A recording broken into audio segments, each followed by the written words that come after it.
instead of hearing what the mind's saying about what you're listening to or reading, instead of hearing what the mind's saying about that, can you let it get through that process and register with your true nature? Now, that's the challenge when you're reading the book or when you're listening to a teacher talk. Listening is an interesting phenomena that most people don't understand, right? Most people don't even know what listening is. Most people think listening is listening to what your voice in your head says about what's being said. They call that listening, right? That's not listening. You know? Listening involves being aware of what the voice in your head is saying and seeing that as distinct from what was being said, so you get what's being said. You get that? Right now, as you sit here in this room, right? As you sit here in this room and you listen to what I'm saying, right? You're not alone. There's you and there's another character in your chair, right? And the other character in your chair is the interpreter, right? The other character in your chair is taking what I'm saying and telling you what I really mean. Right? Instead of just taking what I'm saying, because I don't really mean anything. I mean what I say. Right? But the mind's set up to have you interpret everything. It doesn't allow you to accept anything as it is. See, if you pay attention to your mind, you can watch it not allow you to accept anything the way it is.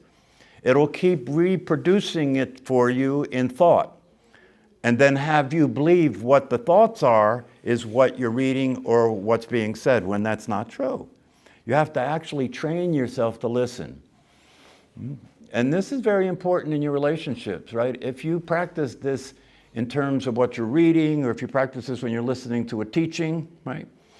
Then you can understand that in your relationships, when somebody you love, whether it be your children or your parents or your spouse or your partner, when they're talking to you, do you hear what they're saying or do you hear what you think they're saying? Do you hear what they're saying or do you hear what you think they're saying, and that gets affected by how you feel about what they're saying? So what you're left with is what you think they're saying and how you feel about what they're saying, and you have no idea what they really said. That's really hard. Huh? That's very hard. Yeah, and that's why when you play it back to them, they say, "I didn't say that." Right. No, you did say that. I heard you say that. This is the source of a lot of arguments that people have, right? You know, it got so bad between me and my wife that we had to use a tape recorder. Try, instead of that process, that's a process. Instead of that process, just see if you get what's being said, right? And pay attention to whether you're adding anything to it or subtracting anything from it. You just get, if I say the sky is blue, you know, can you just get that I said the sky is blue, and not whether you agree or whether you like the color blue or whether I should have said something different? You know, this is the way we are. Because you have to understand, when you're in the mode of personality, you're in a competitive mode. You're in competition all the time with anything and everybody all the time, right? And guess who is playing the game to win and be right all the time? Yeah, the mind. And the mind and you are the same thing until you practice enough to see the difference, right? So you will be self-righteous. That's what righteousness is. You will be self-righteous. You know, you will believe your thoughts. You will believe what your feelings tell you is true. And that'll be the road to hell, right? That's what keeps lawyers in business, right? So you really have to pay attention to your mental state all the time and understand that it's the reactor. You know, the teachings tell us that the Buddha taught that there's two arrows, right? The one arrow is what happens, right? What happens? Something happens and you experience physical pain. That's what happens, right? The other arrow is the reaction to what just happened, right? The other arrow is what the mind says about what just happened. So you have pain, you have a physical pain, and there's just the pain, and then the voice in your head says, "Oh, that hurts. I don't like it. Can I get rid of it? Oh, it's awful." And that's the road to hell, right? So you have to decide at some point in your life, who are you going to be? Are you going to be your mind, or are you going to be the awareness? If you're going to be the awareness, then whatever happens is what was supposed to happen. It's fail-safe. It's never wrong. Whatever happens is what was supposed to happen. This is the teaching of predetermination, right? And the teaching of predetermination doesn't have to be mysterious. It doesn't have to be something you rail against. It doesn't have to be something that's so confusing, because all that the teaching in predetermination is saying, that everything is answering to cosmic law. The way Ramesh Valsakar says it, he says everything is a function of the will of God, if you want to talk about it that way, or cosmic law, if you want to talk about it that way. Right? In either case, whatever happens is a function of cause and effect, isn't it? Yeah, it's a function of cause and effect, right? So that's the system that is playing, that's causing everything to happen the way it's happening. And no matter what you think about it, it's not going to change that. Right? So you might as well surrender. You might as well surrender to what is, because what is will always be what is. It will not be different. Isn't that simple? You know, the way it is will always be the way it is. It'll never be different, right? So as long as you keep believing that it should be different, it could be different, right? You want it to be different. You don't like it the way it is. As long as you stay involved in that, you're in the world of suffering. Right? So it's up to you, really. You know, this is the thing. The reason to come to this class and the reason to read that book and the reason to study the teachings of the truth is because your life depends on it. Literally.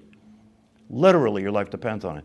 Because as long as you're living in a thought world, as long as you're living in a feeling world, as long as you're living in the conceptual reality that you call your life, right? Your destiny is to suffer.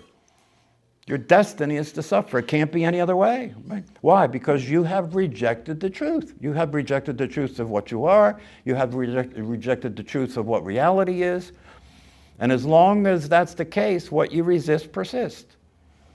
That's a very important law to pay attention to. Whatever you resist persists. So if you ever find yourself resisting something, allow yourself to take note that you're causing it to stay that way. By resisting something, you're causing it to stay that way. Why? Because in order to resist something, what has to be the case is that thing that you're resisting has to be there, doesn't it? Yeah, so you're keeping it there so you have something to resist. Isn't that stupid? That's stupidity. You know, you're keeping what you hate there in front of you to resist, right? So you think that your resistance will make a difference. And the only difference it's making is it's causing you to suffer instead of allowing yourself to be happy. That's the only difference it's making when you resist. So when you look at the political situation that we're dealing with, right? The first thing that comes up, you know, you hear it on the news, resist, don't you? Yeah, resistance. Be part of the resistance. Don't go along with this president. Be part of the resistance, right?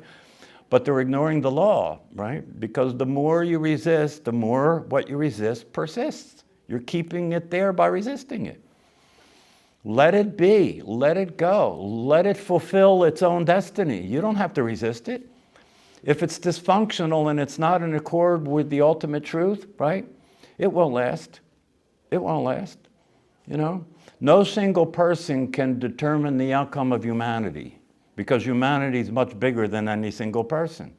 And if you understand that, don't worry about what any individual person says. In time, it's not going to last. It's not going to work. We're seeing that right now. Look at the news. We're seeing that right now. Huh? So you can relax. You don't have to get involved with any of that stuff. You can relax. You know, you can just look at it as another interesting facet of reality that's occurring right now. That's all. That's all it is. So what are your questions? Oh, good. Everybody gets it. But don't you have to be a part of something to change something that is wrong? Not necessarily. Not necessarily. You don't have to be part of something to change something. Things change automatically. Things change naturally by themselves. Change is a constant, isn't it? Yeah, impermanence is reality. Impermanence is reality. That's one of the things we don't like about reality, that it keeps changing, right? But you can look at it in that way, or you can look at it from the other side of it, and that's a good thing that everything keeps changing, because that which you wish was different will be different, and you don't have to do anything. Now, the thing about it is that everything is changing. Who you're being in relationship to the situation may determine how it changes. It will change. Who you're being in relationship to that which is always changing will have an impact on how it changes. Yeah? When you start getting related to the circumstances of your life from the viewpoint of your true nature as awareness itself, things will keep changing the way they always did, right? But they'll start changing in the direction of the truth because you're being the truth in relationship to what's happening now. So they'll start changing in the direction of the truth. Try it, you know, play with it. See if it works for yourself. Find out for yourself whether it works. You know, one of the things that the Buddha said is, if you believe anything I say, you're a fool. If you believe anything I say, you're a fool, right? You're going to put your life in the hands of somebody that's proposing that there is a reality that is so outrageous that you can't believe it. Listen to what I just said. Are you going to put your hands in the life of somebody that's talking to you about a possible reality that is so outrageous and so good and so fulfilling, it's hard to believe it? Isn't it? Isn't the truth hard to believe?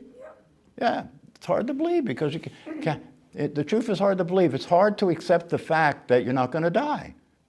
It's too good to believe, right? And yet it's true, right? So if it's too good to believe and yet it's true, right, then the way that you want to get related to it is to start to pay attention to that truth and include it and incorporate it in your everyday ordinary existence. In other words, do what Carlos Castaneda said. Anybody remember that? Carlos Castaneda was famous back in the early 70s. You know, he wrote books about Don Juan the Sorcerer, right? It was very popular stuff. And what he said, his teacher said, is his teacher told him, I carry death on my shoulder as an advisor. That's what his Mexican teacher said. You know, his Mexican teacher was a Yaqui Indian sorcerer. And he said, I carry death on my shoulder as an advisor all the time. I'm always aware that it's there, right? And so my death is integrated with my life. It's not separate from my life. The fact that I'm present to my death and present to my life at the same time allows me to be free from surviving and suffering because my death has already happened. What if it's not a matter of the spirit surviving or leaving the body at death? What if it's a matter of the spirit never changes, it never came to the body, and it will never leave the body? Because if you didn't die, it means you weren't born, right? So if you're going to get the value of it, get the full value, right? When death happens, nothing happens. Nothing leaves the body because what is aware of the body but not the body, right, stays the same. What was aware of the body but not the body never changes. It stays the same. So when death happens, nothing happens. You know? The body comes to an end, right? The brain stops functioning. The thought process stops, right? But the awareness that you are right now is unaffected. It stays. It doesn't have to stay because it never came. Yeah. It never goes anywhere. What I mean is it's still the same. Right. There's no change. So here's the opportunity. You know, if you understand this, or if you have some grasp of what I'm talking about here, right? It means that you can die anytime you choose to die. Because all death is, right, is the letting go of the idea that you're the personality. That's all it is. And if you let go of the idea that you're the personality, what's there all the time that's aware of the personality? Huh? What's there all the time that's aware of the personality, right? Your mind. No. True nature. Consciousness. You. Yeah. You. That's what's there, you. It's not a concept. It's you. It's an experience you're having all the time, right? But you see, the reason that we don't recognize the experience that we're having all the time is because we are hypnotized to pay attention to content, form. You're hypnotized to pay attention to form. That's why when you walk in this room, you don't see the space. Because you've been hypnotized to pay attention to form. What's the form? Your body's the form, What's the form? Your personality is the form. The form your personality appears in is thought. That's the thought. The thought form is the form of your personality. And we're all hypnotized by form, right? We're all paying attention to form. The world is a form, according to most human beings. And so we're living our life in a material world. We're living our life in the form world. And because we're attached to that, because we identify with that, when the form stops, we think that something's ending. Nothing's ending. But if you want to have an experience that that's true, then you have to start paying attention to that which doesn't change. You have to start paying attention to that which is aware of the personality, which is aware of the body, which is aware of what's happening all the time. That never changes. That's an opportunity that's available 24/7 if you're able to pay attention consistently to the attempts of the mind to try and have that be your identity. If you start paying attention consistently to the attempts of the mind to have the thought process be your identity, you can see right through it. You can see right through it. Because that's what transcendence means. Transcendence doesn't mean we talk about it sometimes and say transcendence means that you rise above, right? But that's not actually accurate. Transcendence means that you see right through it. You see right through what's not real and experience what is real. That's transcendence. And so transcendence is available at all times just by seeing what's not real. When you see what's not real, what's seeing it is real. You get that? Did you catch that? When you see what's not real, what's seeing it is what's real, right? And you have to train yourself. You have to train yourself to recognize your identity. You have to train yourself to pay attention in such a way where you realize the form is not it. The form is not it. It's not it either, right? This is another teaching, right? It's not it and it's not it. Your personality is not it, but it's not it. What's happening is not it, but it's not it either, right? This is why we talk about the middle way. The middle way means you're living your life between what appears to be real and what's real. That's the middle way. You're living your life between what appears to be real and what is real. What is real is the awareness itself. What appears to be real is everything else. A lot of things seem like they're a certain way until you penetrate it, until you look closer at it. And what we're saying here is that the actions that people take, right, to not go along with something that's not true and not healthy and not workable, the actions that people take to not go along with that doesn't have to be called resistance. Do you see what I'm saying? What would you call it? It's just the actions that you're taking that are consistent with well-being. Arise or something like that. Awake. Yeah, it's just the actions that you're taking. If you're living an awake life, the actions you take are consistent with your well-being. They're not imposing anything. They're not resisting anything. You're not running for office. You're just living consistent with the truth. That's what works. That's the greater truth. You can't be misled if you're experiencing the truth. That's why what happened to Jesus, like he said, forgive them for they know not what they do. In the world we live in, you could expand that to say, forgive them for they know not what they think. Forgive them for they know not what they feel.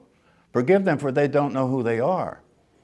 That's what we're dealing with. They don't know what they're saying. Yeah, they don't. It's innocent. All human beings are the same. They're innocent. They're the same. Nobody's different. And so if you want to get real, if you want to start to experience what it's like to live consistent with the truth, everybody you see is you. Everybody you see is you. And then the question is, how are you treating yourself? Yeah? How are you treating yourself? When I was at the Wawa this morning, there was a woman behind the counter, right? And I go there every day for my wife. And there was a woman behind the counter, so I go there every day, so I see her every day. And because I see her every day, I can tell by I look at her face if she's okay. You know what I mean? So today I went there, and I could tell when I looked at her face, when I was standing there to pay, I could tell by the look on her face that she wasn't okay. So I said, have a good day anyway. And we both just smiled, right? And then I realized when I went to pick up the thing my wife wanted me to get, you know how it goes in the Wawa, you get a slip when you pay for it, and then you. So I dropped the slip on the floor, right, and I forgot to pay for it. So I went back, picked up the slip, and went back to the register to pay, right? And this time I said, oh, I dropped the slip. I was so distracted by how beautiful you are. And you should have seen the look on her face. Yeah? That's what I mean. She was me. I was talking to myself. I was loving myself, right? If you understand that, why is it if you understand that when you behave that way toward another person, you feel good, don't you? Yeah. Because you just said it to yourself. That's why you feel good. That's like being nice to other people. We're really being nice to ourselves. Yeah, And we do things to make, so we feel good. yeah, Yeah. yeah.